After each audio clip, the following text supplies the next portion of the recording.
Good morning students. Physics की दुनिया में आपका स्वागत है।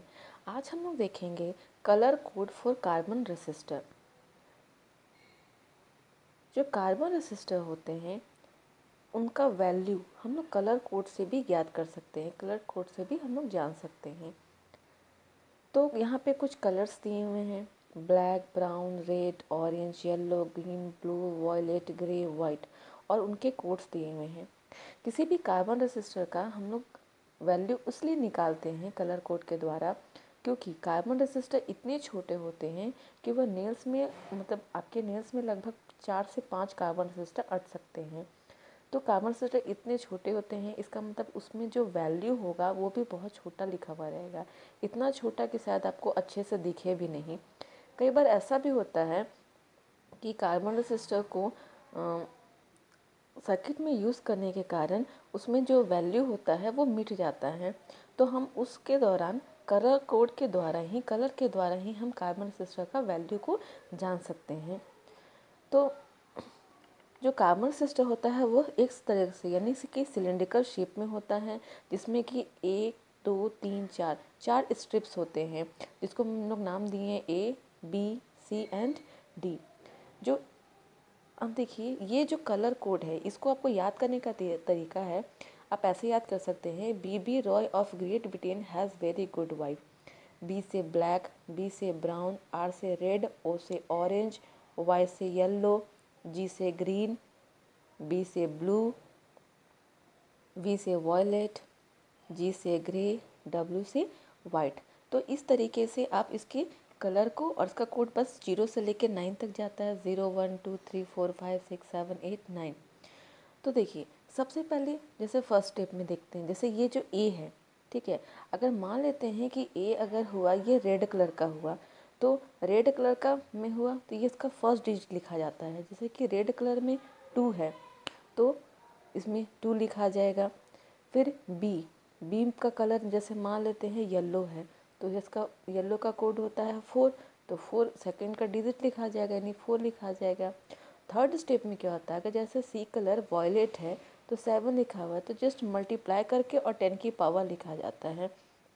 जो डी है वो टॉलरेंस बताता है, मतलब कि बताता है कि इसका परसेंटेज एक्यूरेसी, और टॉलरेंस यही 3 होता है, या तो गोल्ड होगा या सिल्वर या फिर नो कलर। अगर गोल्ड हुआ तो उसका टॉलरेंस 5% होगा, यानी परसेंटेज एक्यूरेसी 5% होगा। अगर सिल्वर हुआ तो उसका परसेंटेज एक्यूरेसी 10% होगा। और अगर कोई भी कलर नहीं हुआ तो उसका परसेंटेज एक्यूरेसी यानी कि टॉलरेंस उसका 20% होगा। जैसे मैं इसको एक एग्जांपल से आपको करके बताती हूँ।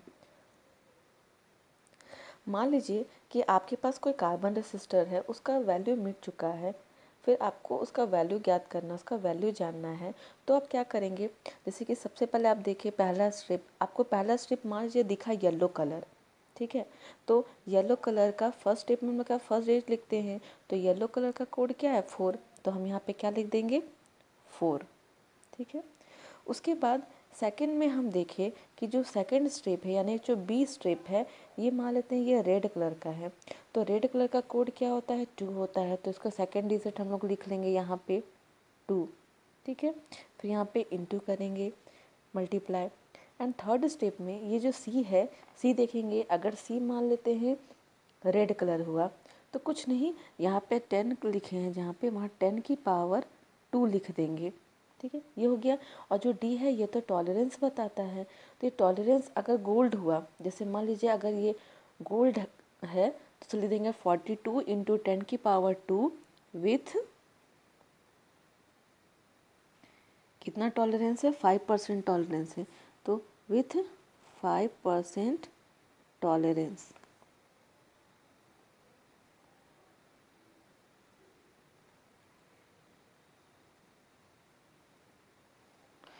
ठीक है। तो ये हो गया, मतलब ये जो है अगर ये रेड कलर है तो इससे आप जान सकते हैं कि जो कार्बन रेसिस्टर है इसका वैल्यू क्या है। या फिर अगर आपको किसी कार्बन रेसिस्टर का वैल्यू पता है, ठीक है, अगर उसका वैल्यू पता है तो आप उससे ये भी पता कर सकते हैं कि उसका ए स्ट्रिप में बिना देखे भी आप बता सकते हैं कि उसके ए स्ट्रिप में कौन सा कलर होगा, सेकंड स्ट्रिप में कौन सा कलर होगा, थर्ड स्ट्रिप में कौन सा कलर होगा, और उसकी टॉलरेंस कितनी होगी।